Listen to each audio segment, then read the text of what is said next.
How's it going, guys? Today I'm going to share with you the infantry legions I'm using if I'm not playing with mages. Obviously, at one point you may fill your hospital with your mages, so you no longer have elixirs or resources. Whatever the conditions are, in this video you're going to know what to do if you finish your mages. Very important if you want to be still present on the battlefield, if you want to help your alliance, if you want to be valuable player at the end of the day. So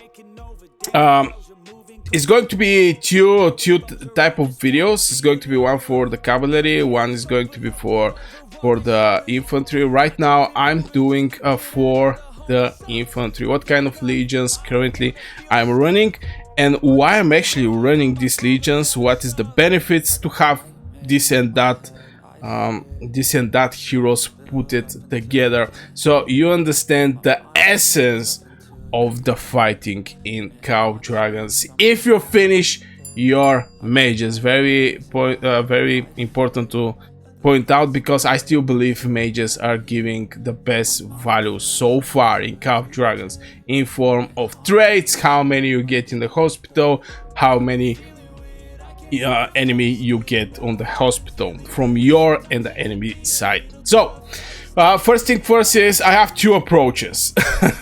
One is with single infantry and the second one is actually with two infantry.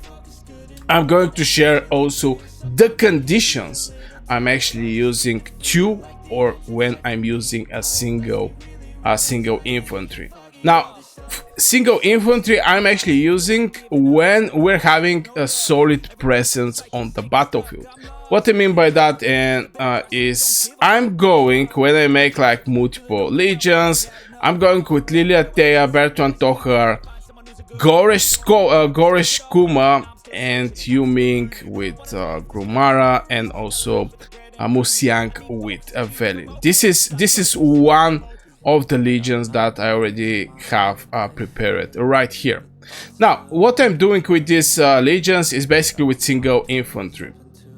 The approach here is trying to make the obviously the enemy hitting your legion, but the best strategy for that is when there is a couple of your alliance infantry on the battlefield. You don't want to go alone. This is the point. You don't want to go alone because you're going to get destroyed very fast. The artifacts I'm currently using with the Goresh and Kuma is Spiritbone Torque. The reason behind is obviously with about this additional effect. This thing is providing extra 12% more counter-attack damage. On top of that, is providing with infantry defense and legion defense. Absolutely important if you want to have this survivability on the battlefield, if you want your legion to stay alive for the majority of the fight. You want to put something with defense or HP.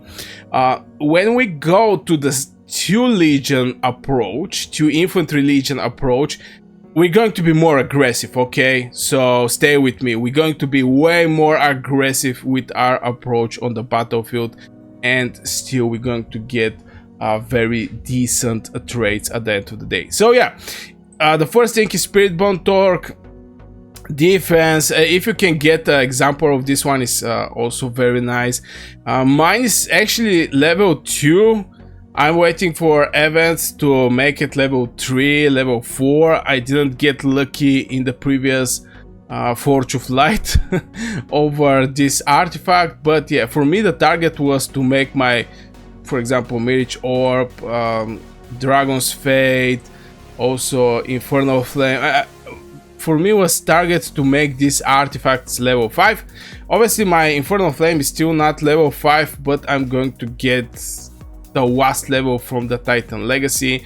Call of Dragons make this great approach to put extra artifacts in the Titan Legacy. So if you don't know that, go and check out what kind of artifacts are here, because there are some very solid artifacts like Goat Crest, Rattle Spear is a very solid one.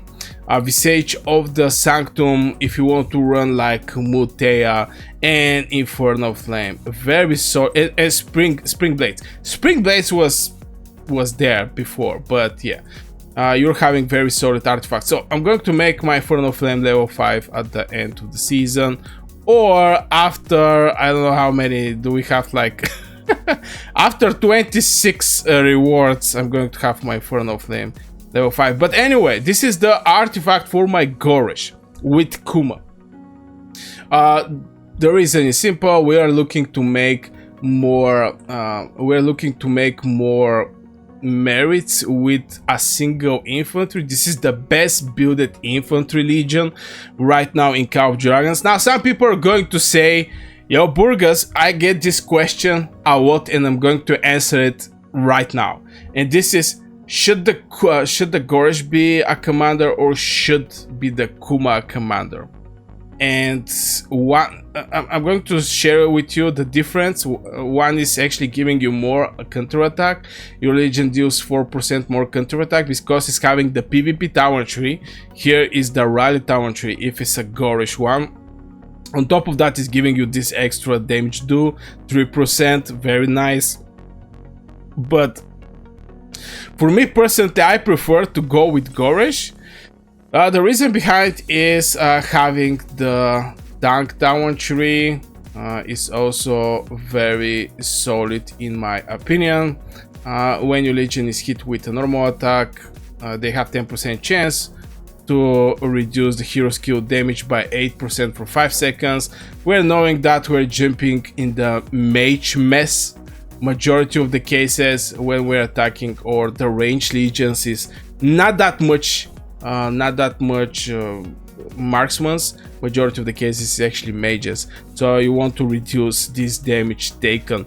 On top of that, lately the marksmans also start being something like a small mages. As you can see, Ruby is doing damage factors.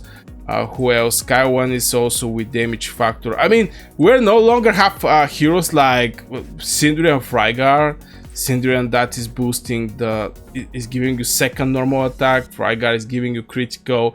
Margaret is giving you some crazy percentage normal attack. I mean, we start not seeing this type of legions from my marksmans, and we start seeing the damage factor. So this is also one of the reasons I prefer Goresh to be a commander of my legions, and obviously I'm making some crazy reports with Goresh. So this is Goresh with Kuma approach.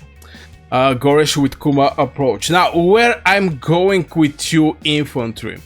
I'm going with 2 infantry where there is not that many infantry on our side, so we have to support with something. We have to support with something our teammates. So this is the case. We're actually going with 2 infantry legions, which is going to bring back this one. So what is going to be the 2 infantry legions, you ask? Is going to be Goresh with Skogo.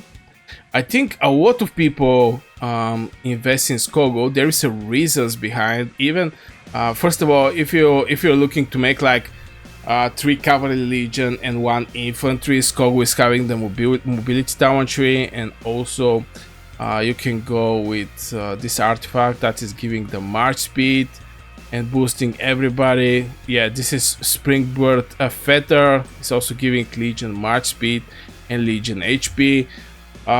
Infantry is having the biggest HP in Call of Dragons, so this legion HP is great boost for the infantry. On top of that, you're going to make synchronization with your infantry. The reason people are using infantry with the cavalry is the slow, definitely the slow, but Skogo is having this 10% counter attack damage and also this diffused counter attack damage. So the second legion is Goresh with Skogo. I think the majority of the people are familiar with this legion. It's not something new in Call of Dragons. Definitely. And the second legion I'm using is Kuma with Madeline. Now this may shock you, This may shock you that I'm using Kuma with Madeline, but let me explain. First thing, I believe actually League 1 is better. League 1 is better from my Madeline, but at the end of the day, I don't have League 1. I mean, I have him, but it's like level 1. The spell is level 1. So if you can't, go with Kuma with League 1, but if you cannot, go with Kuma with Madeline. Now, why I select Madeline is because it was one of the heroes that I was able to awake. Now, what the Madeline is actually giving you is giving you shield. It's like 1.2 shield factor, physical attack bonus for 4 seconds, increasing the maximum capacity, physical damage do bonus 10%, counter attack 15%, very important, HP bonus 15%. This one, Blessing Blade, shield is broken, doing some extra damage, and if you have her awakened, she's going to get this resistance. Gets resistance, damage taken minus 10% for 4 seconds.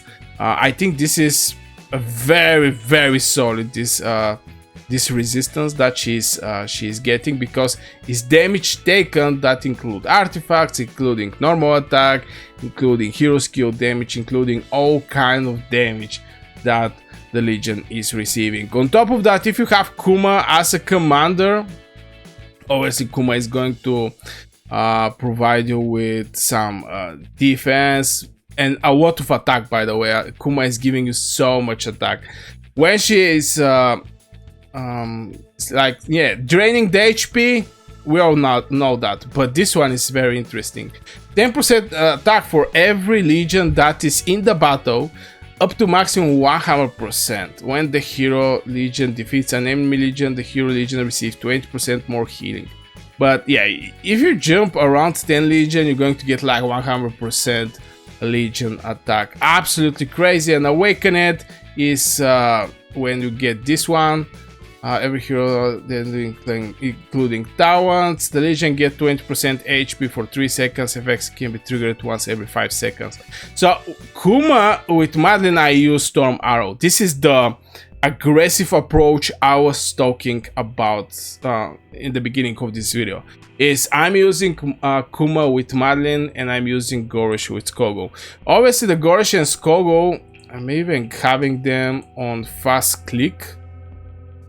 Okay, this is going to deploy. This is the first one. No, this is not actually. It was, yeah, Goresh with Skogo. I used Broom Bear. Back in the days, I catch this Broom Bear like this. The strength was maxed. This spell was like level 2, and I was like, are we going to play with this pet for a very long time? And since I don't have second Venom Lizard, soon I'm going to start working on second Venom Lizard. I'm using Broom Bear. Yeah, Angry Roar. I want to have it in my pocket, not here, but it is what it is. This pet is like over 1 year old. And I'm using obviously the Spiritbone Torque. Here we're focusing solidly over the counter attack. And the second Legion is actually Kuma with Madeline. We're using this Storm Arrow. We're looking to get this 100% more attack for Kuma. Madeline is more like for survivability and getting some extra legions. We're using Venom Lizard. Why I built my Venom Lizard like this is obviously this is the spells from the Venom Lizard. It's like increasing the chance to inflict. This one here, and also the damage do. We get some critical. It's like 2-star. 3-star. The Angry Roar 3-star is very expensive. By default, since I catch this Venom Lizard like legendary, and I was having like 2 spells that was 3-star here, so I was like, I'm going to keep these 2 spells, okay? I mean, it's free. But at one point maybe I'm going to change these spells, these 2 spells. We're having the counter strike, and also we have intense counter strike. 100% chance to get 1 stack of throw pet when casting, damage taken, blah blah blah, and this is some damage factor that you also are doing on the battlefield. I'm very happy with my Venom Lizard. I think is the best pet for infantry so far in Cave Dragons, but yeah, for Goresh and Skull I just don't have one there. So yeah, this is the second legion. Again, the cases I'm using the 2 legions is when we're not having good presence from infantry on the battlefield, and when there is not many mage fights, okay? Because if you want to go with your mages, you definitely don't want to go where there is the majority of the battlefield is infantry and cavalry, because you're not going to get good trades in this case. Cavalry is going to strike you because most likely you're from the few mage legions on the battlefield. Infantry is going to try to blink next to you. All these things is going to happen to you. So in this case, you just don't want to be on this side where you're with less melee units. So yeah, this is the second approach. If you're mage main and you want to play with some other troop. So yeah, guys, don't forget to hit 1 like, also subscribe for more Cave Dragons videos. I wish you a great day. If you have any question, let me know in the comments. Go check out this video right here. It's going to be also interesting for you. I wish you a great day again, and yeah, see you in the next video.